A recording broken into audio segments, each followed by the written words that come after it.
Os homens geralmente pensam na coação como uma ameaça de perda de autonomia. Para as mulheres, a coação costuma assumir uma outra forma: a ameaça da perda da oportunidade de formar vínculos com os outros, de ser amada e continuar a ser desejada. Ridiculariza-se como narcisismo o desespero da mulher pela beleza. Mas as mulheres se desesperam na ânsia de se agarrar a um centro sexual que ninguém ameaça tirar dos homens, que mantém sua identidade sexual apesar das imperfeições físicas e apesar da idade. Ao lutar pela beleza, muitas de nós, compreensivelmente, acreditam estar lutando pela própria vida e acompanha a ameaça da perda do amor, a ameaça da invisibilidade. A velhice revela a essência da injustiça do mito da beleza. O mundo é dirigido por homens de idade, mas as mulheres velhas são eliminadas da cultura. Poucos são os que suportam serem tratados como se fossem invisíveis. As mulheres fazem liftings numa sociedade na qual as que não fazem parecem simplesmente sumir. As mulheres conquistaram direitos legais e reprodutivos, alcançaram a educação superior, entraram para o mundo dos negócios e derrubaram crenças antigas. 2 gerações depois, será que as mulheres se sentem livres? Esses são trechos de um livro chamado O Mito da Beleza, que foi escrito por uma mulher que hoje tem 62 anos, chamada Naomi Wolf.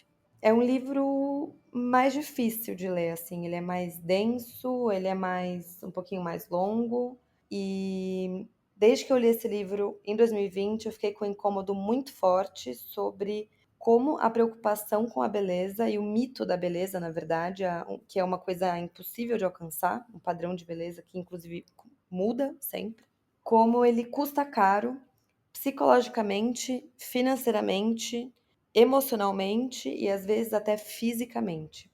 Eu escolhi esses 2 trechos porque, acho que eu queria trazer um contexto de onde vêm as vontades, muitas vezes, de ficar mais bonita ou de ficar mais jovem, ou de não parecer que está envelhecendo, mas também para deixar claro que o objetivo desse episódio não tem de forma alguma o objetivo de julgar quem tá tentando ficar bonito ou mais nova ou mais.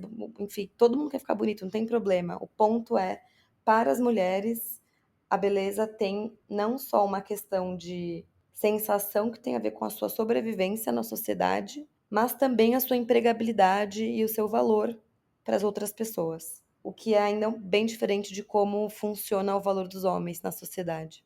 Então, talvez por esse contexto, esse seja um episódio que se conecte um pouco mais com as mulheres, mas quero deixar super claro, acho que ele não faz sentido só para as mulheres, acho que ele vai trazer um pouco mais de conexão só. Mas, poxa, se você é homem, ou você também quer gastar dinheiro para cuidar da aparência, ou você se relaciona com uma mulher que quer, ou você um dia vai se relacionar com uma mulher que queira, enfim, eu acho que vai fazer sentido e vai poder te trazer reflexões da mesma forma. Eu já estava com vontade de falar sobre esse tema um dia no podcast, porque é um incômodo que eu tenho há anos, mas veio um empurrãozinho agora no começo de 2024, que foi uma conversa que eu tive com a Laís, que é uma amiga minha, e, poxa, por isso que eu acabei convidando ela para vir hoje, porque eu falei, nossa, não só a Laís é muito inteligente, mas se era uma dor que ela estava sentindo, né, tipo, de gastar dinheiro com aparência, eu acho que ela vai trazer inputs muito, muito legais. Eu acho que vão deixar o episódio de hoje mais rico.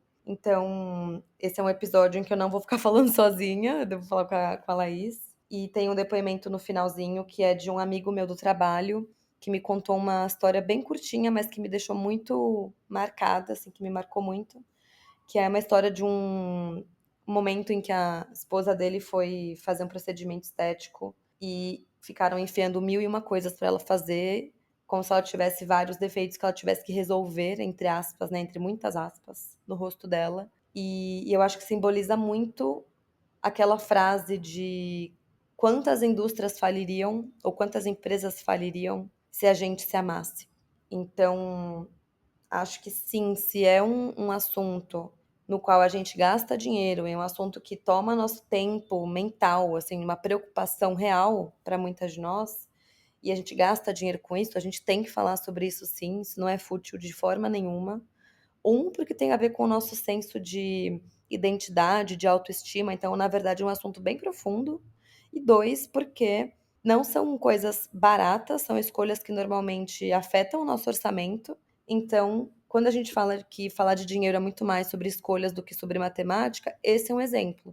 Gastar para parecer mais jovem, ou gastar para demorar para envelhecer, ou gastar para ficar mais bonita, é um tipo de escolha que, obviamente, cada um faz o que quiser, mas a gente precisa também estar atenta para o que a gente está tentando atingir com isso, o que a gente está tentando preencher com isso, até onde faz sentido e até onde é exagero. Claro, cada um vai saber a sua resposta para a sua realidade, mas eu acho que é um assunto que a gente não pode deixar de questionar, porque os gastos com isso normalmente não são baixos e pode estar por trás aí uma questão mais profunda que é uma questão para terapia, né? Não é uma questão para dermatologista. Então, bora. Espero que vocês gostem.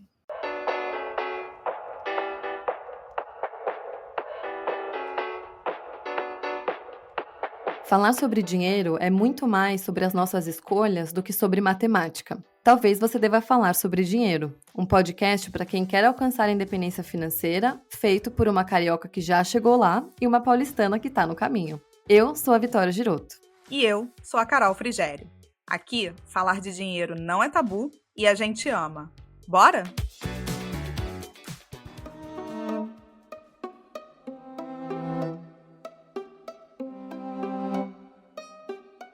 Oi, gente. Aqui é a Vicky. Eu tô aqui com a Laís, ela já vai se apresentar. A Laís Youssef é uma amiga minha já há quantos anos? 8? A gente se conheceu 10? Não, 10 não. A gente se conheceu no final de 2017. 18, 19, 20, uns 8 anos. E a Laís, ela é um pouquinho mais nova que eu. Hoje eu tenho 31, a Laís tem 29. E ela que foi o pontapé, assim, para eu querer gravar esse episódio de hoje. Já era um incômodo que eu tinha há algum tempo.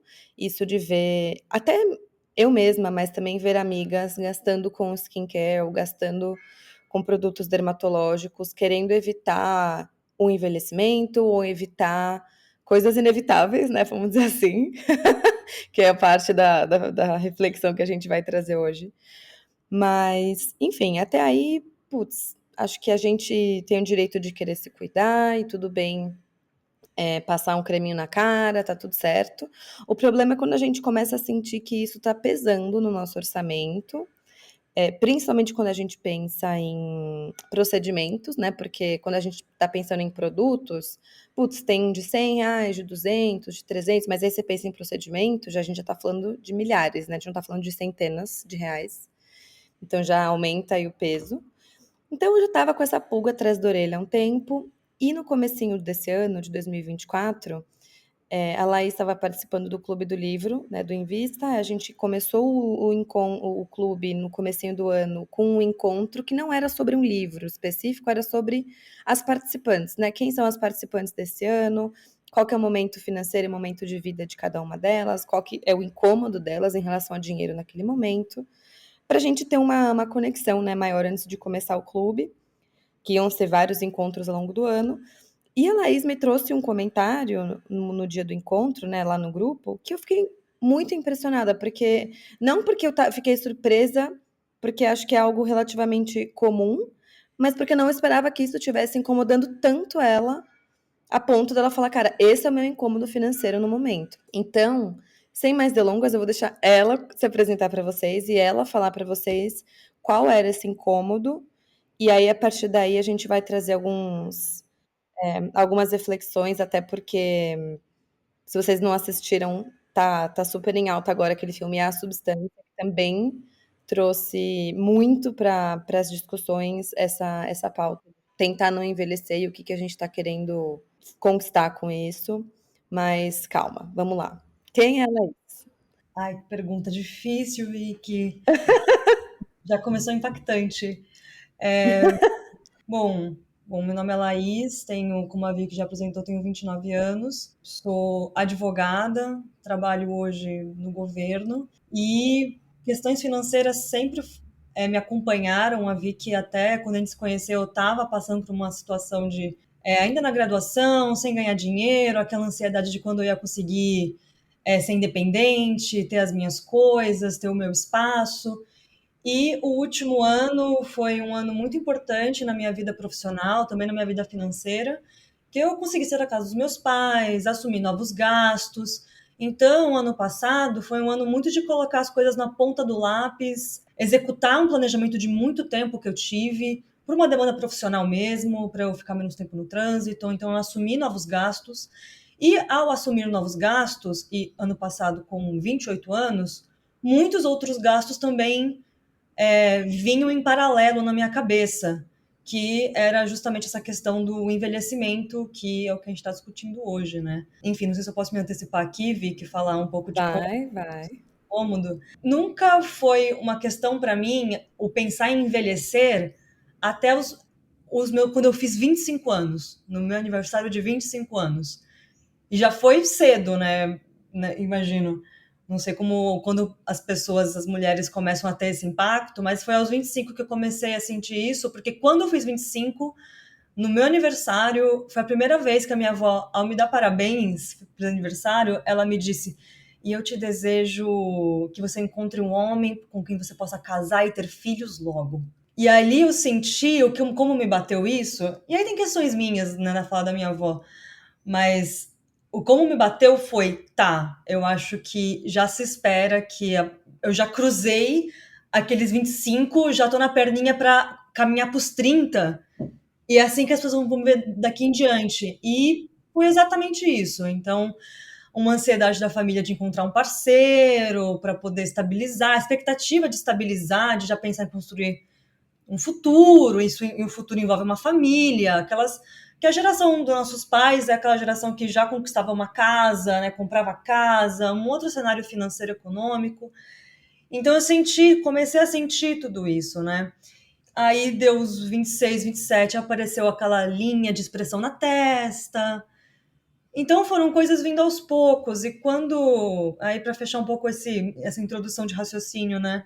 E aí, ano passado, quando eu assumi novas contas, e não é fácil, enfim, hoje em dia pagar aluguel, equilibrar tudo, até porque eu comecei a perceber que os homens, quando assumem essa responsabilidade, eles não têm que se preocupar também com quanto eles vão gastar com roupa, com skincare, com um futuro procedimento. Então, assim, eles gastam proporcionalmente muito menos do que a gente, né? A gente sabe disso. A minha irmã namora há muito tempo e ela tá pensando em morar junto, enfim. E ela já falou que a divisão de aluguel vai ter que considerar o quanto que ela gasta em unha, em cabelo, porque assim é infinitamente maior, o gasto é muito desproporcional. E aí isso vem sendo uma reflexão do meu lado. E uma coisa que eu ouvi até daquela dona do Bonita de Pele, a Jana Rosa, se eu não estou enganado o nome, eu vi um vídeo dela que foi muito impactante para mim, foi ano passado também. Ela é viciada não procedimento, né, em dermatologista, em produtos de skincare, porque ela justamente trabalha muito com isso, né? Ela fez um vídeo muito sincerão, falando, olha, eu faço isso, isso assado, e se você quiser começar a fazer procedimentos, botox, colágeno, você vai começar a fazer, você não vai parar mais. Então provisiona isso, porque vai ser um custo constante na sua vida. Não vai fazer uma vez e achar que você vai ter que poder parar depois. Você vai se frustrar. E aí, eu acho que eu tinha acabado de ver esse vídeo e tá preocupada com isso no começo do ano, quando eu trouxe isso no grupo, Vicky. Então, Então foi nessa fase que você trouxe esse incômodo. exatamente. Então, acho que para dar um contexto, né, da linha de chegada que você trouxe, esse é o contexto anterior que eu caminhei um pouco para, enfim, poder querer compartilhar isso com vocês ali. Uhum. Você me fez lembrar quando foi que eu comecei a me preocupar com skincare e com envelhecimento da pele. E eu não tinha pensado nisso quando eu estava preparando o episódio. Para mim, foi quando eu tinha 21, eu estava no intercâmbio. E foi em 2014, eu tinha muito tempo sozinha, porque eu estava, né, num país novo, sem conhecer quase ninguém, enfim. E foi quando eu comecei a consumir vídeos da Camila Coelho. Sabe quem é? Sei, sei. A vibe dela é mais de maquiagem, né? Só que, pô, ela fala muito de cuidar da pele, porque você tem que estar com a pele bonita pra maquiagem ficar bonita e tal. E aí foi a primeira vez que eu comprei um creme hidratante pra pele. Eu acho que eu nunca tinha passado um creme assim hidratante. Não lembro de fazer isso assim de uma forma quase religiosa, sabe? Todos os dias ter um momento de passar as coisinhas na cara e tal. Aí eu lembro que, enfim, eu fui numa loja, me senti assim, mudando de fase. Tipo, foi uma sensação de assim, começou. Tipo, porque agora eu não vou voltar atrás mais, é isso. Tipo, agora que eu percebi que eu preciso passar protetor solar, que eu preciso hidratar a pele, e que se eu não fizer isso, minha pele vai ficar assim, assim, assada. Tipo, depois que você abre o olho para isso, você não ignora, né? Depois. É meio parecido com o que você falou de procedimentos. Então, eu senti que foi meio que um ritual, assim, uma mudança de fase. E eu tava sentindo isso de idade, porque com 21 anos você é oficialmente adulto em todos os países do mundo, né? Tipo, com 18 você é adulto no Brasil, mas tem essa coisa de que nos Estados Unidos você ainda não é até os 21. Então, pra mim, me marcou muito esse ano. E é muito louco como naquela época a sensação que eu fiquei também de ver esses conteúdos foi uma sensação de, olha, se você não tá se cuidando, você vai envelhecer, a culpa é sua, porque você não se cuidou. E esse se cuidar é uma coisa que, inclusive, é muito falada num livro que, gente, eu recomendo bastante, chama O Mito da Beleza. É um livro muito bom, ele é longo, mas ele prometo que ele vale a pena. E no livro, a autora fala que esse termo, né, de se cuidar, ele vem, parece que com uma forma, com um tom carinhoso, com um tom de alto amor, mas que na verdade é um tipo de opressão. É assim, cara, você tem que se cuidar. Quem nunca ouviu a avó falando isso? Exatamente como você comentou, né, Laís? Tipo, que tem que se cuidar, que tem que. Ah, sua unha não tá bonita. Minha avó é rainha de me fazer me sentir mal com o meu corpo. É tipo, seu cabelo não tá bonito. Tem que se cuidar. A mão, a unha não sei o quê. Ó, você engordou. Ou, você tá com essa roupa. Então, assim, essa pressão para se cuidar. Por que que tem uma pressão para as mulheres se cuidarem e para os homens tem um pouco menos ou menos? Então, assim, não é uma questão só de se cuidar. É uma questão de, cara, você tem que atender um padrão e uma expectativa, e a gente tá empacotando isso né, com uma fita bonitinha, embrulhando e falando que isso é auto-amor, mas isso tá vindo através do auto-amor ou tá vindo através de você não gostar de como você, né, da sua aparência, ou de você estar insatisfeita com algo?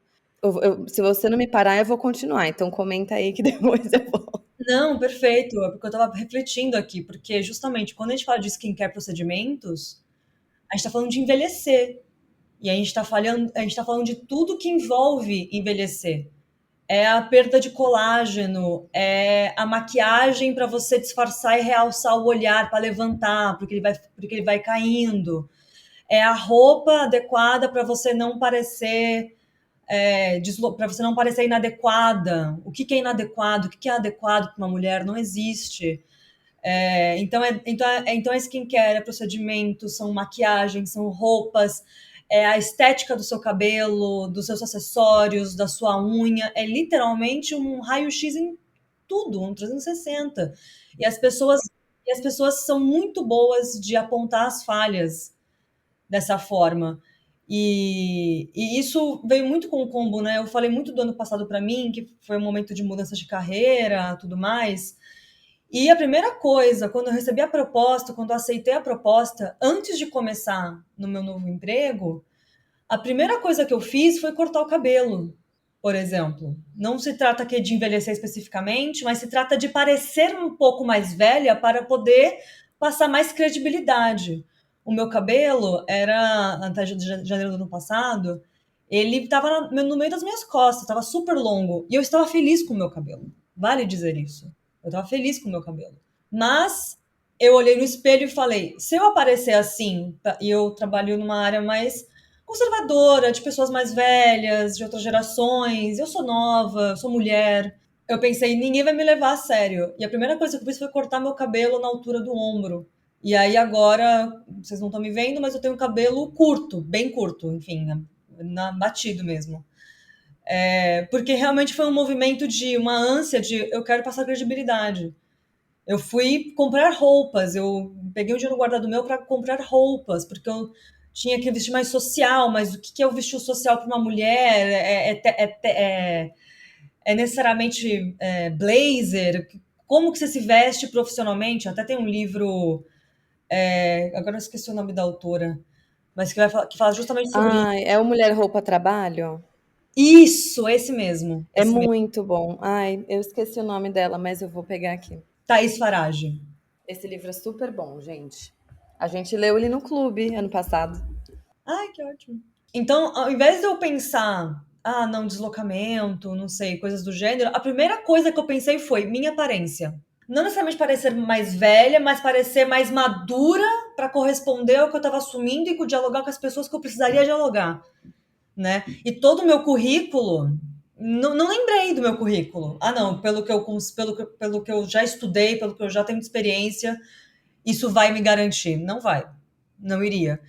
E até antes de começar, que eu estava mencionando, que realmente não adianta. Hoje eu tô com o cabelo curto, eu tenho minhas roupas, eu me sinto confortável, mas assumi enfim, mudei de cargo recentemente e não deu dias, eu fui me apresentar para me reapresentar para uma pessoa e falando, eu mudei de cargo, eu tava antes num lugar, agora eu tô nesse. A pessoa, um homem, né, mais velho, me perguntou qual era o meu cargo, eu respondi, e a resposta foi: mas você é muito nova. Você tem quantos anos?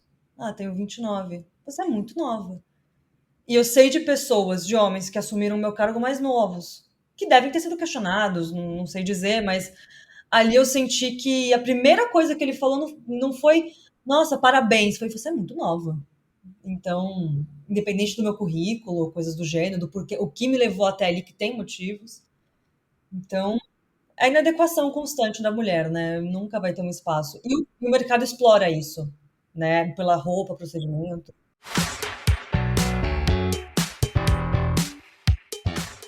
Acho que você tocou no ponto que eu acho que é muito central para o episódio inteiro hoje, que é, você, como mulher, de acordo com as mensagens que a gente ouve, você nunca vai estar adequada, né? Nunca tá bom o suficiente, nunca. Se você se cuidou muito. E assim, se cuidou, leia-se, né? Se você fez todo o script, a unha, o cabelo, sei lá, maquiagem, etc. A roupa. Vão falar que você tá vaidosa demais e que você tá se arrumando tanto pra quê, né? Tipo, pra que você tá vindo tão produzida?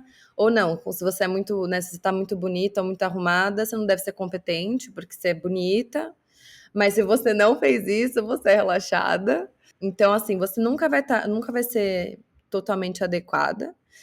E como isso é explorado para vender soluções pra gente, né? O livro, gente, recomendo muito mesmo, assim, esse livro, O Mito da Beleza, ele é dos anos 60, se eu não me engano, ou 70, e ele é mais atual do que nunca, assim, porque a autoestima da mulher, a partir do momento em que você só aponta falhas, ela vai querer resolver isso ou preencher isso de alguma forma.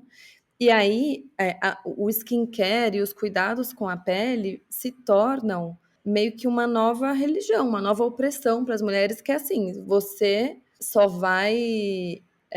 A expressão que eles usam no livro, que eu acho muito boa, é literalmente um paralelo com a religião lá, que ela faz no livro. Que é tipo, se você foi uma boa pessoa ao longo da sua vida, se você sempre rezou, se você sempre se confessou, enfim, se você fez, entre aspas, tudo que você tinha que fazer, falando em religião, putz, quando você morrer, você fez a sua parte. Assim, se eu vou pro céu, eu não sei, mas eu fiz a minha parte, meio que pra você ir morrer sem culpa. De que, tipo, cara, eu fui uma boa pessoa, eu fiz o que estava ao meu alcance. A abordagem que a autora usa para falar disso em relação a cuidado com a pele e com a aparência no geral cara, se eu vou envelhecer, ou se eu vou ficar feia, ou se eu vou ficar o que quer que seja, pelo menos eu fiz tudo que estava ao meu alcance para depois ninguém falar que eu não me cuidei. Então, isso de você fazer vários tipos de rotinas e passar vários tipos de creme, ou de ficar constantemente prestando atenção na sua aparência e tentando. Eu tô tentando não usar a expressão se cuidar, mas eu vou usar, vocês entendem que tem uma certa crítica minha aqui na expressão também. Tem então essa sensação de, putz, mas pelo menos eu me cuidei, eu fiz o que estava ao meu alcance. Se hoje eu tenho ruga e eu tenho 60 anos, mas cara, eu passei creme desde os 20. Tipo, eu fiz o que dava, sabe? Não, mas eu fiz o procedimento XY lá todo ano ou a cada X anos. Tipo, eu fiz o que dava. Se hoje eu tô assim, sabe, eu fiz o que estava ao meu alcance. E é uma sensação de culpa que é colocada na mulher por envelhecer, simplesmente por envelhecer. Tipo, se você tá envelhecendo, se você tá parecendo velha, é porque você não fez alguma coisa, né? E isso eu acho que não só culpa, como medo, né? As duas coisas andam muito juntos, porque, por exemplo, eu fui numa dermato ano retrasado, se eu não me engano, e a primeira coisa que eu perguntei foi quais são as suas maiores queixas de mulheres mais velhas e o que eu posso fazer para me prevenir delas? Já queria me antecipar. E aí uma coisa que ela falou foi mãos e braço, passe protetor. Desde então, todos os dias. Porque medo. E aí, falando aqui das consequências financeiras, que eu acho que é um ponto importante, né, para o pessoal, a gente faz skincare com medo de envelhecer, como medo e culpa, né, como você colocou, e você começar com procedimentos hoje que são, entre aspas, mais baratos, mas que ainda não são baratos, botox, estimulador de colágeno, é quase uma pressão para você começar a fazer isso para lá na frente você não precisar fazer intervenção cirúrgica, que é muito mais caro. E E mais aí, invasivo, né? mais invasivo, é mais caro, enfim. Tava falando com um amigo meu que é médico, ele falou: ai, é melhor começar agora com esses procedimentos que são mais tranquilos para depois não precisar fazer. Então eu já pensei, tá.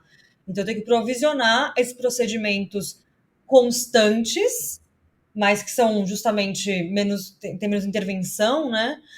Para lá na frente eu não precisar do nada ter que refazer meu rosto, ou coisa do gênero, para eu não sentir essa necessidade. Mas é aí que tá, né? São promessas. São promessas. E não sei se já dá para trazer isso agora, Vicky, mas me remeteu muito ao filme da Substância. Não, pode trazer, pode trazer. Porque ali a gente está falando da Demi Moore, para começar, de conversa. A mulher acabou de fazer 50 anos. Não vou dar spoiler, é basicamente como foi divulgado, né? Então, é uma apresentadora, enfim, de TV super famosa. E quando no dia que ela faz 50 anos, ela é demitida porque ela é considerada ultrapassada. E a gente tá falando da Demi Moore, que é uma mulher que é mais velha, mas que é uma deusa. Ela é perfeita, ela é magra, Ela ela foi tá um sex symbol a vida inteira, né? exatamente, sabe? E ela no filme ela está ótima. Ela está ótima. E mulheres de 50 anos hoje não é as mulheres de 50 anos da época das nossas avós. Acho que tem essa diferença, mas a maneira de olhar uma mulher parece que inspirou. E assim, no filme, a sensação que passa é que não importa o que você fez, não importa o que você construiu, não importa a sua aparência objetivamente quase atendendo os padrões, porque padrões são inalcançáveis. Você inspirou, tchau, você vai ser substituída, sabe? Então, ainda por cima, eu acho que isso foi uma das coisas mais chocantes para mim no filme. O filme é bem chocante em geral. Mas a gente deposita tanto isso nesse planejamento de começar com skincare, começar com um creminho, aí depois vai para aquele botoxinho preventivo, que agora é tudo botox preventivo, é tudo preventivo. Tudo é preventivo, né? Bom, previna-se. É uma grande, quase tem que fazer uma pós-seguro de envelhecimento, né? Acho que vai ser bem lucrativo também. Aí faz o bioestimulante de colágeno, tem 300. O injetável, o a laser. Assim, você se perde. Pra no final, você não saber, mas o que o filme dá o spoiler pra gente de vida, é que talvez nada disso seja suficiente. E como você vai lidar com isso lá na frente? Então, e não só isso, até pensando em implicações financeiras aqui, que está na questão de envelhecimento, sei que, não, sei que o foco é procedimento, skincare, mas acho que não tem como deixar de falar. Óvulos, né, fertilidade, que é essa data de expiração para as mulheres, e que tem discussões, já tive discussões financeiras, hoje eu namoro, tive discussões de pensar em congelamento de óvulos. E aí, na brincadeira, um pouco, a gente dividiu o custo do congelamento de óvulos e depois veio a situação, né? São dois advogados, então são questões que aparecem. E se a gente se separar depois, o que a gente faz com esses óvulos? Você me eu pago a minha parte dos meus óvulos para poder ter os meus óvulos de volta? São discussões malucas, sabe? De implicações financeiras atreladas ao envelhecimento da mulher. Então, não tem sossego. Eu faço 30 anos ano que vem. E eu me sinto na melhor fase da minha vida. E, ao mesmo tempo, tendo que pensar nesse seguro de envelhecimento constantemente, né? É enlouquecedor o que a mulher tem que arcar. É uma preocupação que ela agora, de agora em diante, eu senti muito com os 30 também, que ela não vai reduzir, ela vai aumentar, né? Sim. Você me lembrou de duas coisas que eu queria comentar. Uma, isso que você falou de a gente ser substituída e o medo de, em algum momento, realmente você atingir essa data de validade, né? Que, sinceramente, é um medo que eu acho que é bem comum, pelo menos eu conversando com amigas, assim, eu acho que as mulheres, por ser um culto, e eu não vou nem dizer que é só um culto à beleza, tá? Acho que é um culto à juventude. E aí a beleza tá atrelada à juventude, então a gente receber muito essas referências de beleza muito jovens. Então, tipo, você vai ver um creme anti-idade, é uma mulher de 30 anos vendendo creme de anti-idade, sabe? Ou é uma atriz de Hollywood que tem 24, falando de creme de ruga. Tipo, gente, essa menina não tem ruga, sabe? A gente não tá, e isso é uma coisa que ela traz no livro também, no Mito da Beleza, que a gente está acostumada a ver imagens de mulheres muito mais novas, e a gente começa a ficar bitolada de que isso é uma mulher. Ponto. Tipo, a gente não tá acostumada a ver referências de beleza de mulheres de 60 anos, de mulheres de 70 anos. E não só referência de beleza, assim, referência. Ponto.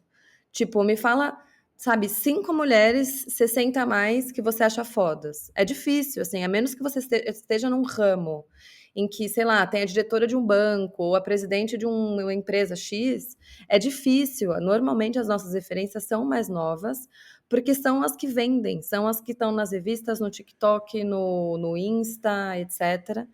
Então, tem um ponto bem importante que é quem são as nossas referências. E eu fico pensando muito nisso para não ficar bitolada, né? Então, por exemplo, eu gosto muito de comprar as revistas, sabe aquela L, ELLE? Quando na capa tem mulheres mais velhas. Então eu tenho uma da Maria Bethânia, saiu agora uma da Fernanda Montenegro, e eu fico pensando quem são atrizes que eu, né, de cujos filmes eu gosto, tipo a própria Tilda Swinton, tem a Julianne Moore, enfim, tem várias formas da gente tentar se acostumar a ver mulheres mais velhas e falar: olha, na verdade, tem mulheres muito fodas que são 40 a mais, que são 50 a mais, que são 60 a mais. Tem muitas atrizes, enfim, que a própria Meryl Streep, enfim, que pessoas que, assim. E elas têm as rugas delas, porque, gente, elas têm mais idade, tipo, ponto.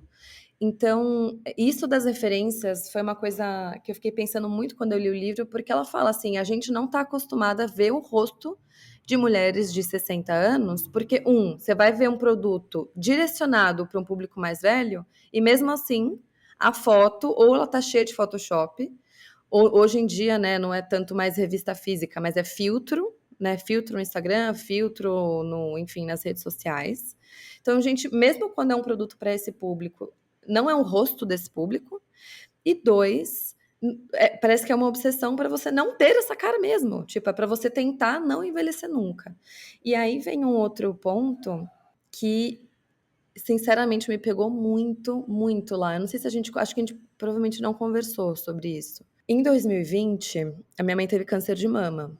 E assim, hoje, 4 anos depois, eu sei que tá tudo bem, ela superou, ela tá bem.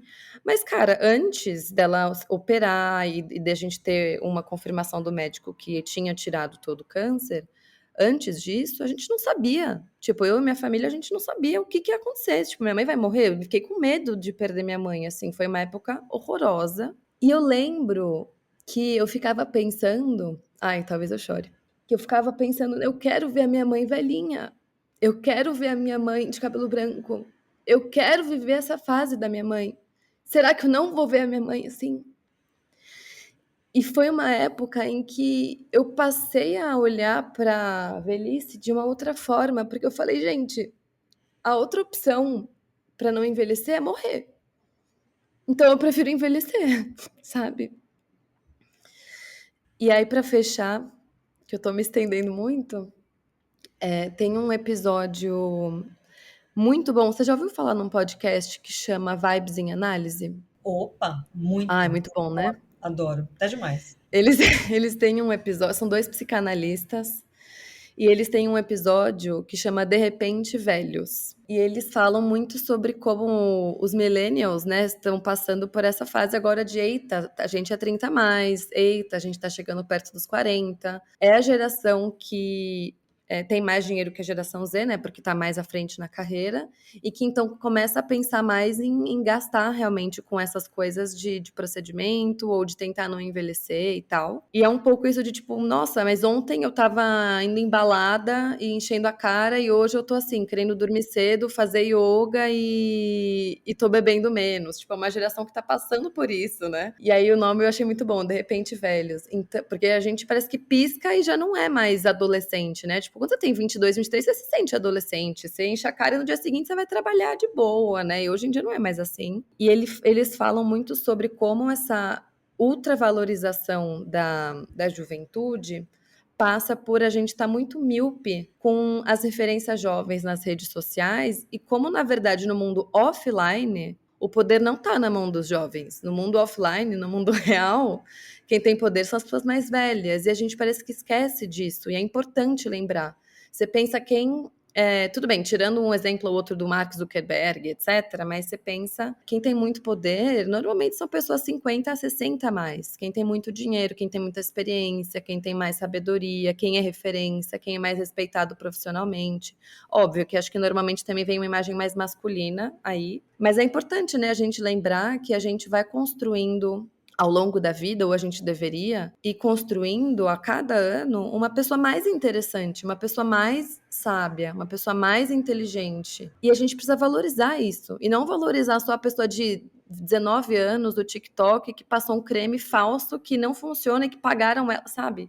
Tipo, recalibrar nossas referências. Não, total. E você falando, eu não consigo deixar de pensar na Nirno, que é uma referência para mim na literatura. E a obra dela é muito, cruza muito o autobiográfico com a crítica social, né? Ela tem um livro minúsculo, mas é tão bom, que chama O Jovem, que ela retrata a época que ela se relacionou com um cara mais novo, né? E que naquela época, uma mulher divorciada se relacionar com quase um aluno, né? Ela era professora na época. E o livro é muito marcado justamente por isso, né? De ter uma mulher mais velha se relacionando com um homem mais novo, em contraponto com a naturalização de homens mais velhos se relacionando com mulheres mais novas. Mas ela fala muito isso da idade. E que ali, e aí esse é o ponto que eu quero chegar no meu comentário que me remeteu, talvez tenha ido um pouco longe, mas a inadequação, a constante inadequação. A gente sempre vai ser muito novo, a gente vai ser, ou vai ser velho, nunca vai estar num ponto ótimo. Se prevenir, aspas, né? A prevenção pelo botox, pelo skincare, nunca vai te colocar em um lugar adequado. E cada vez mais, assim, eu estou no processo, claramente eu estou no processo de lidar com isso, né? Acho que todas estamos, é uma coisa mais um gerúndio constante de tentar lidar com essa questão que vai acompanhar a gente, sobretudo mulheres. Mas acho que a gente abraçar o inadequado e assumir nesse adequado o lugar que a gente, de quem nós somos e como a gente se vê no espelho, literalmente, eu acho que é isso também que ajuda a gente a se blindar um pouco da indústria, a se centrar um pouco no que realmente é essencial pra gente, sabe? Eu fui em dermato e tudo mais, fazer orçamento de procedimento, entender quanto custava, né? Porque, né, Vicky, tem que planejar, como sabemos. Foi no orçamento.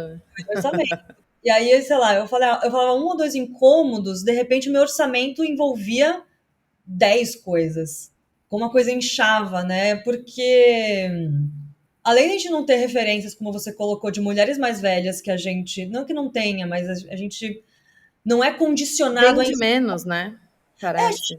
a gente não é condicionado a enxergar essas mulheres como referências. Elas existem, elas estão aí, elas estão nas redes sociais, mas o algoritmo quer passar pra gente produto de skincare que está lançando, que tem novas promessas. Não vai chegar pra gente isso. Tem que partir é quase nadar contra a maré mesmo. Tem que partir da gente ativamente, ou condicionar o algoritmo, não sei nem se dá, porque ali é uma lojinha que quer enfiar produto na gente. E o que a gente está falando aqui é justamente anti-consumir sem parâmetros, sem necessidade as coisas, mas sobretudo isso, essa indústria de procedimentos, ela vai querer incutir alguma coisa. Eu lembro que eu fui falar, um incômodo, como eu mencionei, né? Mania de expressão aqui, tudo mais, e querer prevenir, enfim, envelhecimento, uma boa textura. Aí, de repente, e essa olheira? Vamos falar dessa olheira? Isso aqui acho que poderia combinar bem com você. E colágeno na barriga? Você já tá pensando nisso? Vamos falar disso? Vamos. Mentira. Juro? Não, juro. Aí, de repente, eu tinha um orçamento que me envolvia o corpo inteiro, coisas que não me incomodam. E aí, assim, pela brincadeira, eu fui ver quanto custava. Eu falei, não, bota aí, eu quero. Não, ok. Fui dando corda, porque eu queria ver o tamanho. Assim, eu cheguei lá com um incômodo que seria um valor X, pelo orçamento que queriam me colocar, que foi dando corda, era 5x, se eu fosse seguir tudo. E a minha sorte é que eu estou com a análise em dia, estou pensando.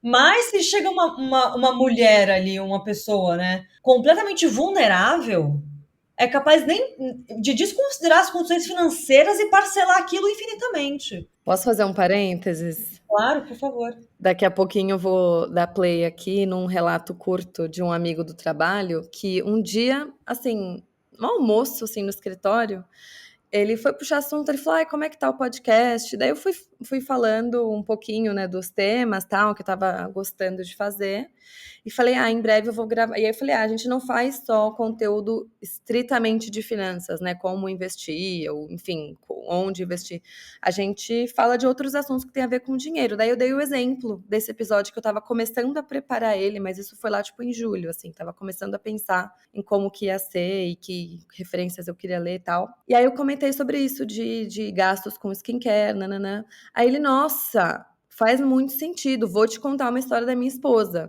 E aí ele falou exatamente isso, ele falou, cara, faz, sei lá, X meses que ela foi um dia fazer um botox, que ela ia fazer, acho que na testa, sei lá. Ela ia gastar, eu não lembro o valor que ele falou, mas ela ia gastar R$ 1.000 e ela saiu da clínica horrorizada porque ela gastou 15 mil. Porque a médica começou a falar, mas vamos fazer isso, vamos fazer aquilo, vamos fazer não sei o quê. E ela ficou sem jeito de falar não. Nossa E ela Senhora! gastou 15 mil reais. Daqui a pouquinho a gente vai ouvir o áudio dele, que é que ele não me mandou ainda, então por isso que eu não lembro exatamente. Mas eu lembro que era um número, não sei se era 10 mil, 15, 18, sei lá. Que eu fiquei chocada. Meu Deus do E é céu! muito parecido com o que você tá me falando. Não só clínica, tá? Dermatologistas fazem isso. Eu deixei de ir em dermatologista porque eu falei de um incômodo, é o clássico, o terço superior, né? Começa a aparecer na expressão. E aí a mulher falou, e se a gente colocar um ácido hialurônico aqui nas mandíbulas para fazer... Ela me vendeu uma desarmonização facial, basicamente, né? Tudo aquilo. E ali foi a primeira vez, nessa dermato que eu deixei de ir, que aconteceu isso comigo, foi a primeira vez que me colocaram e ela me apontou coisas que nunca me incomodaram. E ainda não me incomodam, mas eu me saí sentindo muito mal de lá. E aí aconteceu isso depois numa clínica, eu fui orçar também. Eu tô orçando tudo, né? Porque para entender o buraco da Tá coisa. certa. E na clínica é ainda pior, mas ali eu já tava na esportiva, porque eu já tinha passado por isso. Falei, não, bota aí, quero ver. Tô calejada. Mas acho que, assim, essa questão do não saber falar não é um clássico para as mulheres, né? Eu acho que uma alternativa é, vou pensar, me manda que eu vou avaliar. Vou falar com meu marido, joga a culpa no marido que merece, sabe? Mas é muito, e é feito para você aceitar na hora. Não porque só... E é outra coisa que eles falam. Porque esse desconto é até hoje. A questão da urgência. Ai, não, pelo amor de Deus. Não exato. Porque é só hoje, então assim, a gente precisa de uma resposta até não sei quando. Mentira, semana a semana tem promoção, tem não sei o quê. É tudo mentira, sabe? Só pra te criar a urgência de que aquilo é uma oportunidade única, que assim, não só se aplica a É procedimento, como a clássico, né? um clássico. Esse mercado só reproduz isso. E isso de não falar não, quando a pessoa tá te sugerindo uma coisa a mais para você fazer, um procedimento a mais, uma coisa a mais para resolver, entre aspas, me lembra muito do livro, porque é isso. Poxa, a pessoa te apontou que você podia fazer isso aqui na mandíbula. Depois, você não, né, se você ficar menos bonita do que você poderia, ou se você ficar menos jovem do que você poderia, foi porque você não quis. Ela te ofereceu ali uma solução. Então, eu acho que além do difícil, que é difícil falar não para muitas de nós no geral, tem um peso a mais que é, cara, se eu falar não, ela tá tentando me ajudar e eu não quis. Tipo, ela tá tentando me deixar mais bonita e mais jovem e eu não quis. E se a gente parte desse lugar de medo, como você falou, né? Tipo, não, eu tenho que fazer de tudo para evitar, como se eu tivesse, né, o diabo fugindo da cruz, é tipo eu fugindo de uma ruga. Aí é o cenário perfeito, né? O terreno perfeito para. Eu não vou nem falar marketing, porque acho que hoje em dia marketing parece uma coisa meio anos 50, não sei. Hoje em dia marketing é influencer, né? São pessoas no YouTube, no Instagram, no TikTok. São pessoas, né, passando na própria cara delas, não é necessariamente uma propaganda com Photoshop. Mas esse é o terreno perfeito para a gente querer fazer tudo que essas pessoas fazem. Que nem você deu o exemplo da Jana Rosa. Cara, eu acho que ela é uma pessoa super legal, eu gosto do trabalho dela. Mas assim, se eu tô meio num dia ruim, se eu tô com a autoestima baixa, eu não posso abrir o canal dela, não posso mexer no Insta dela. Porque eu vou querer comprar uma porrada de coisa, porque parece que é isso que vai preencher ali aquele momento que eu tô me sentindo feia, é aquilo que vai me deixar mais jovem. E é muito mais fácil vender coisa para quem tá se sentindo um lixo. Porque a pessoa vai querer resolver 1000 problemas que às vezes nem existem, sabe? Você falando me veio, porque isso que vendem pra gente são soluções, são supostas soluções. Eu vou repetir, são promessas. Porque a gente tá procurando soluções não pro rosto, mas pra uma aceitação. E aí eu acho que a gente não tá ainda nos 35 mais 40, mas eu acho que uma próxima fase vai ser, ela parece jovem, eu acho que ela fez alguma coisa na cara. O que ela fez na cara? E aí vão apontar pra Hum. fez alguma coisa na cara. E assim, eu vejo muito isso da minha família, de ver mulheres na mídia, tudo mais. Ah, ela fez botox. Ah, não, ela fez isso. Não, ela não é assim. Ela fez coisa na cara. Então, quando a gente está falando de se ele prevenir, o botox preventivo, o colágeno preventivo, tudo preventivo, nada garante que depois a gente vai ser aceita. Falar, ah, ela fez botox. Ou seja, se você não faz, você está inadequada. Se você faz e Uhum. erra a mão, o que não sei o que é o medida de errar a mão, você também está inadequada. Então, quando eu falo que assim, eu tô nesse momento, eu tô um pouco em fúria, tá, com o mercado. Então, não sei se dá para Não, reparar isso. mas vamos juntas, eu também. Então, cada vez mais é o calibrar, tentar calibrar, e calibrar é um termo ótimo, minha analista fala. Engraçado, né? Você usa termos calibrar como se você fosse um pneu, que fosse uma máquina. Eu falei, é isso mesmo. É isso Uso mesmo. mesmo. É isso mesmo. Eu reconheço que é uma questão, mas eu estou falando, é uma questão. Eu já reconheci, é o primeiro passo. Mas eu estou nesse momento de achar que quanto mais a gente abraça o nosso inadequado, se o nosso inadequado faz sentido pra a gente é autêntica, a gente banca nossas escolhas. E aí, não importa tanto o que os outros acham ou deixam de achar da gente, porque a gente está seguro das nossas escolhas. E é um caminho, e isso gente, isso não é uma linha de chegada, é um gerúndio, é uma coisa constante pra gente trabalhar, sabe? Que se você vacila nesse processo de eu nem diria autocuidado, é uma autoatenção mesmo, a quem a nossa aparência, como a gente se aceita, como a gente se vê. Se a gente vacila nisso, é a brecha que o mercado usa para abocanhar a gente comprar, encher nosso carrinho de produtos para se sentir melhor. Porque quando eu cheguei no começo do ano no Clube do Livro, Vic, e trouxe isso, eu tinha acabado de fazer uma compra de produtos de beleza que depois eu falei, eu não precisava, sabe? Porque eu estava no momento justamente vulnerável, entende? Uhum. E, Uhum. e aí foi o que eu comecei a pensar, tá, o que me faz me sentir bem comigo mesma? Em relação ao envelhecimento? O que eu acho que realmente vai me prevenir para além da parte estética? E eu tenho uma relação, cada um tem. É muito particular isso, vou falar do meu caso. É uma relação com o esporte. Se eu tô fazendo minha atividade física de uma forma constante, sem também me punir, porque também é um outro assunto, mas acho que tem uma ligação aqui, né? Não extenuante, não para expurgar coisas suas, mas para me balancear mesmo. O esporte tem essa função emocional. Se eu tô com o esporte em dia, minha rotina acertada, né? Aquela coisa, né? Não sair para beber no dia anterior e trabalhar, mas se cuidar nessa parte mental, eu comecei a perceber que eu me sentia melhor. Tanto até para eu não comprar roupas. Não, tô me sentindo bem como eu tô, não é porque eu emagreci, é porque hoje eu fiz uma atividade física que me trouxe uma sensação boa pro meu corpo, e logo eu consigo me sentir melhor no que eu tô vestindo. Porque não tem a ver com a roupa e com o meu corpo, tem a ver com como eu me sinto. Um paralelo que eu fiz com me sentir bem fazendo atividade física, e isso eu percebi, me ajudava a diminuir meu impulso de compras de roupa, de skincare, foi passando numa nutricionista comportamental esse ano, que eu fui entender, recolocar o papel não só da alimentação, mas do esporte na minha vida. Porque antes sempre era um lugar também de culpa, de queimar a pizza do dia anterior, sempre ter que compensar, porque tem que ficar magra, padrões estéticos que a gente já conhece. O tá pago, gente, o que a gente paga é dívida, né? É conta. E a gente tá em dívida com quem? Com o quê? Exatamente isso. E eu vi como isso tinha uma relação muito direta com meus gastos. E aí, na nutricionista comportamental, uma coisa que ela me fez enxergar de outra forma, e eu trabalho isso tanto na nutricionista quanto na análise, não é para você sair da atividade física e ir pro espelho ver se você emagreceu. Porque é uma das consequências para muitas pessoas.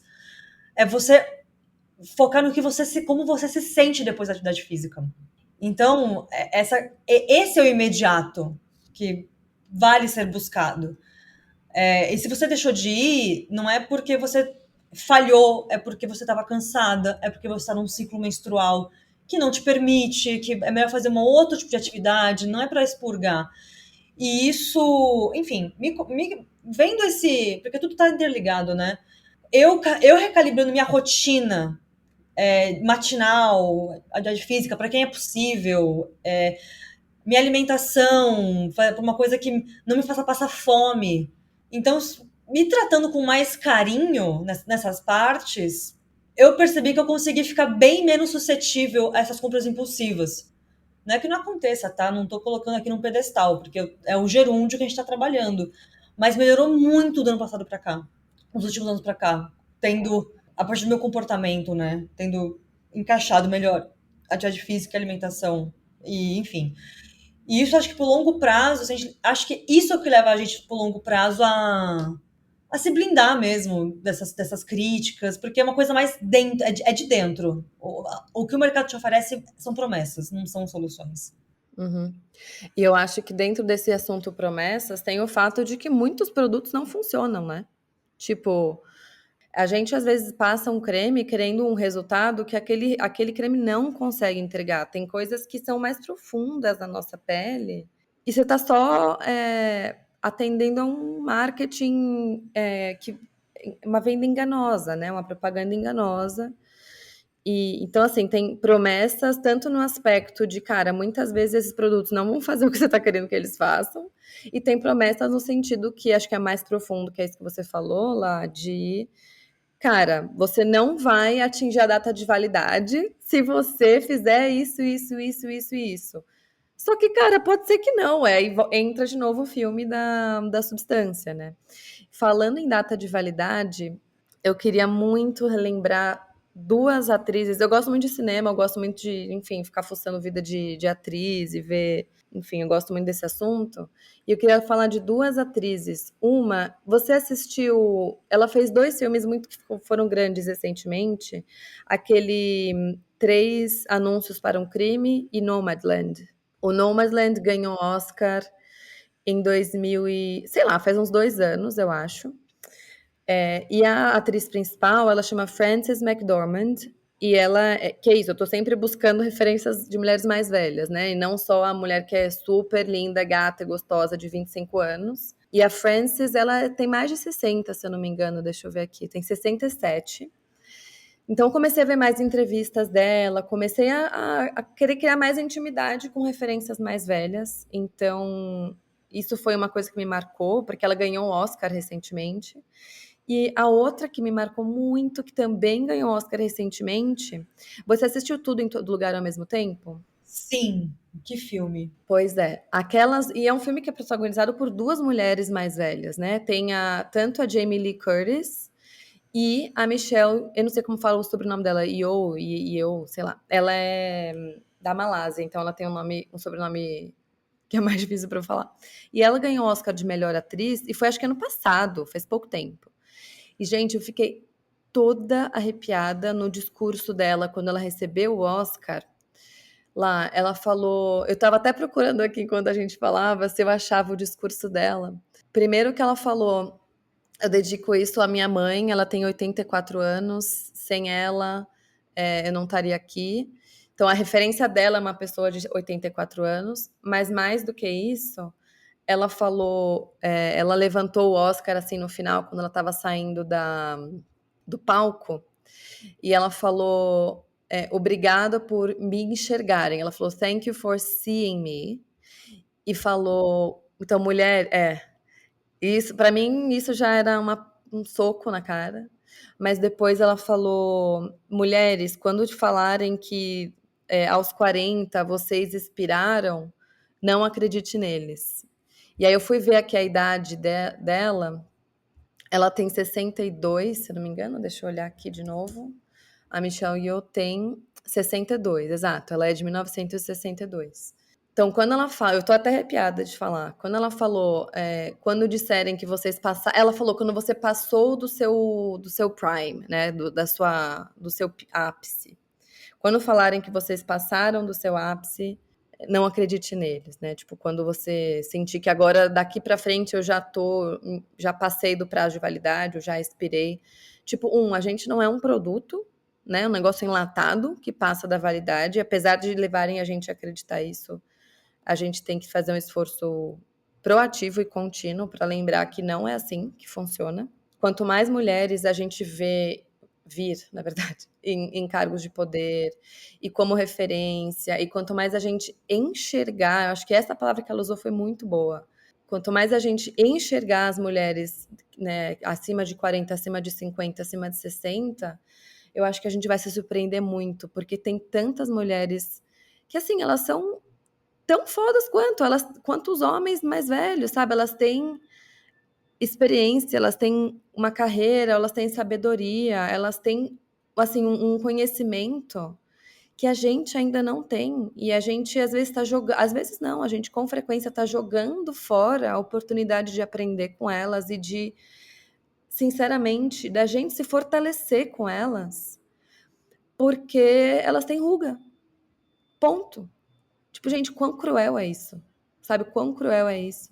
Nossa, Vicky, eu preciso complementar porque você falando me lembrou na hora. Tem uma humorista, uma comediante que faz stand-up, são monólogos na Netflix, que é a Ellie Hannah Wong. Gadsby. Ai, a Hannah Gadsby. Adoro ela. Eu amo ela, eu amo ela. Não sei qual que é o gênero, se é humor inteligente que pode falar, mas assim, é um humor que me faz pensar muito. É que é um humor que, assim, ela fala coisas muito sérias e que você sai, às vezes, até meio deprimido, né? Porque ela fica jogando umas coisas pesadas. Sim, sim. Mas o que eu queria mencionar é do primeiro stand-up dela que estourou no Netflix, acho que é o Nanette, eu não vou lembrar, acho que é o Nanette. É na net. E em uma parte do show, não vou falar o contexto aqui que ela trouxe, mas ela fala uma parte que os homens olham para as mulheres e falam que aos 18 elas estão no auge. E ela diz: eu não estava no meu auge aos 18 anos. Hoje eu estou no meu auge. E o nosso auge é cada vez mais alto conforme a gente envelhece. A verdade é essa. Eu, com meus 18 anos, Vicky, eu não estava no meu auge também. Eu era Gente, a gente não sabia de nada com 18 anos. Que auge é esse? Quando você é inocente e manipulável, isso é conveniente para as pessoas. Isso é conveniente para algumas pessoas. A gente sabe quem são elas. Em geral, são homens, sabe? É muito conveniente inverter o valor de quando você é mais nova, você é mais bonita, você é mais interessante, mas você não sabe nada sobre você. Você é muito mais influenciável. Então, conforme você vai envelhecendo e você vai ganhando mais autonomia, opinião, capacidade, experiência, se você é menos manipulável, isso incomoda. E por uma questão natural, você também envelhece, você também vai criando rugas. Associar isso, esse momento da vida que a gente tem mais capacidade para a gente se sentir inadequada pela nossa aparência, é muito conveniente para algumas pessoas, para o mercado, enfim, para quem tem poder, no caso, né? Que hoje a maioria são homens também. Então, eu acho que é por isso que eu também, no fundo da minha fala, sempre a raiz é um pouco essa hoje, nesse momento que eu tô na minha vida. É pedir menos desculpa. a gente não tem querido que pedir desculpa, sabe? Desculpa por ter envelhecido. Desculpa. Desculpa por, sei lá, não estar com a unha em dia, por estar com uma ruga na minha testa, por estar... Pedir desculpa pelo quê, exatamente? Ou por não acatar o que você está me dizendo, sabe? Não ser sugestionada por esse orçamento de, sei lá, 30 mil reais que você colocou aqui na minha frente, sabe? Eu tenho que pedir desculpa por isso? E se eu não acatar esse orçamento depois, a culpa é minha? Que culpa? Culpa de quem? Sabe? Então, é abraçar o inadequado porque é o autêntico e é que a gente é. Não tem como fugir disso, não dá pra plastificar. São falsas promessas. Então, você me falando do discurso do Oscar, eu lembrei da Hannah Gadsby, porque é exatamente isso. Nossa, eu tô muito feliz que você lembrou disso, porque eu acho que a gente pode fechar a conversa com essa frase dela, porque puta merda, essa frase foi muito boa. Falando, gente, ela fala bem assim, né? É o que você disse. Eu não tava no meu auge. Ele falou, ela fala nessa frase também, você consegue se impor e impor a sua força numa menina de 18 anos. Testa a sua força em mim hoje. Eu tô no meu auge hoje. É de arrepiar quando ela fala. Eu quero ver algum homem testar a força em mim hoje. Sabe, tentar me influenciar, tentar falar, enfiar abobrinha na minha cabeça hoje. Eu tô no meu auge hoje. E ela tem, acho que ela tem 50 e poucos. Nossa, é maravilhoso você ter lembrado disso. Maravilhoso. Acho que Vamos parar por aqui, eu acho. fecha muito bem com o discurso do Oscar que você trouxe. Vocês estão me vendo, uma mulher dizendo, vocês estão me vendo hoje, nos meus 60, mais velha, e outra falando, eu não estava no auge quando eu era mais nova. Uhum. Então não é uma questão de auge, é uma crescente. A gente tem que reconhecer isso, a gente tem que se ver dessa forma. Vocês entenderam porque eu chamei a Laís, né? Vocês entenderam. Ai, gente, meu Deus. Lá, muito obrigada por ter topado. A gente tá aqui, eu tô de pijama, a gente ainda vai trabalhar, hoje é um dia de manhã, e ela topou vir aqui. Então, muito, muito obrigada. Não, Vicky, o que eu tenho que agradecer admito que quando você me fez o convite, eu nem pensei muito, porque eu não sabia o que eu ia falar, como que ia ser. É a primeira vez no podcast, então eu tô, assim, comecei super nervosa, mas fluiu super bem, foi uma conversa de amigas aqui. Espero que ajude outras pessoas, outras mulheres. Enfim, quando a gente fala de dinheiro, a gente fala de comportamento, a gente fala de vida, né? Então, atravessa muita coisa. Obrigada pelo convite, fiquei muito feliz, assim, vou sair daqui com muita coisa para pensar também. Ai, eu também. Ai, tô muito feliz. Um beijo. Obrigada. Obrigada. Nossa, que bom que a Laís lembrou dessa frase da Hannah Gadsby. Que bom que ela lembrou mesmo. Eu tinha esquecido e, nossa, acho que é fantástica essa frase, esse posicionamento dela. Bom, vou trazer agora para vocês um relato rapidinho do Bruno, para a gente fechar. O Bruno é um amigo do trabalho e fiquei muito feliz que ele topou participar. Olá, tudo bem? Eu queria compartilhar com vocês uma história que eu comentei com a Vicky no trabalho outro dia. E ela ficou super empolgada porque disse que tem tudo a ver com o episódio de hoje. Pediu para contar para vocês. E na realidade é mais um relato do que aconteceu com a minha esposa com relação a skincare e procedimentos estéticos. Isso aconteceu lá em 2019, 2020. E na época a gente só namorava, mas já morava junto. Eu lembro que um dia minha esposa me contou que tinha planejado fazer uma consulta no dermatologista, porque estava pensando em fazer um botox e, enfim, a princípio era só uma consulta que convenia cobrir e talvez ela acabasse fazendo o procedimento, se ela gostasse, enfim, se tivesse confiança. Então ela foi. Chegando lá, né, segundo ela, a abordagem foi bem sutil, então começou conversando sobre Botox mesmo, sobre aquilo que ela queria fazer, depois foram surgindo algumas sugestões, e se fizer Botox mais aqui, mais ali, para talvez empinar o nariz, alguma coisa do tipo, e também se fizesse alguma harmonização no maxilar para ficar mais marcado, preenchimento do queixo, da boca, etc. Então foram oferecendo cada vez um pouquinho a mais de serviços, e atrelado a isso também algumas opções mais atrativas de pagamento, né? Então, parcelados de várias maneiras, também talvez algumas ideias de conseguir incluir parte desse procedimento do reembolso do convênio e tudo mais. Então, claramente não parecia ser a primeira vez que essa discussão era feita com clientes, né? De tentar, o cliente querendo fazer uma coisa inicial e depois ir aos poucos tentando colocar outros serviços e produtos que a dermatologista oferecia. Assim, como resultado de tudo isso, basicamente a gente criou uma piada interna que a minha esposa colocou um Uno na cara com relação do gasto que ela teve, né, com todos esses procedimentos. Enfim, acho que foi uma lição aprendida, no final das contas, não só dela, mas também acho que como casal no longo do tempo, um pouco de planejamento financeiro também da coisa, né? Então, hoje em dia ela ainda faz procedimento estético, porque, enfim, ela fica feliz, ela gosta, etc. Ela faz 1, 2 vezes no ano, mas a gente sempre bate um papo antes do tipo, cara, o que você realmente quer fazer, qual a expectativa de gastos, se passar de tal valor, acho que vamos discutir um pouco mais, vamos ver se faz sentido. Então, é mais ou menos nesse caminho que estamos seguindo, mas enfim, depois de algum certo sofrimento da primeira vez que ela fez isso, né? Gente, é isso. A gente tem direito de fazer o que a gente quer, o procedimento que a gente quiser, a gente, né, nosso corpo, nossas regras, mas também é importante a gente entender quem está lucrando com a nossa baixa autoestima e até onde faz sentido gastar, né? Até onde faz sentido a gente comprometer nossos objetivos financeiros, enfim. O que funciona pra mim e que não vou dizer que funciona no sentido de, então tô tranquila, se eu tiver cheia de rugas eu vou estar feliz. Eu acho que é um processo, né? Mas o que tem funcionado muito pra mim é cada vez mais ver referências de mulheres mais velhas do que eu.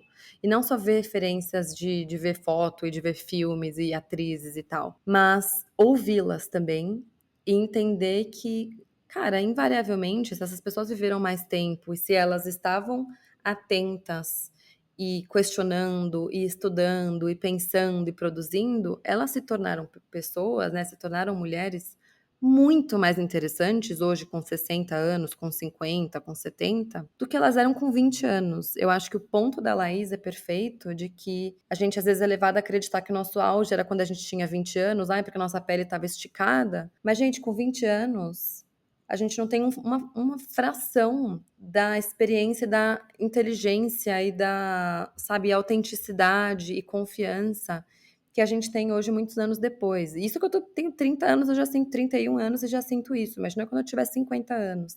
Eu amei isso que a Laís trouxe, de que, a gente tá num ascendente, a gente não tem uma questão de pico e queda. Eu espero continuar pensando, questionando, estudando, criando e lendo até o fim da minha vida, que eu não sei quando vai ser. Então, por que muitas vezes a gente vê os homens como essa trajetória ascendente, e aí quanto mais velho, puta, mais o cara leu, mais ele é sábio, mais ele é ouvido, mais ele é uma referência. E com a mulher, não. Então, pra mim é muito saudável e me faz me sentir muito bem ver essas mulheres no ramo delas brilhando e sendo fodas no que elas fazem.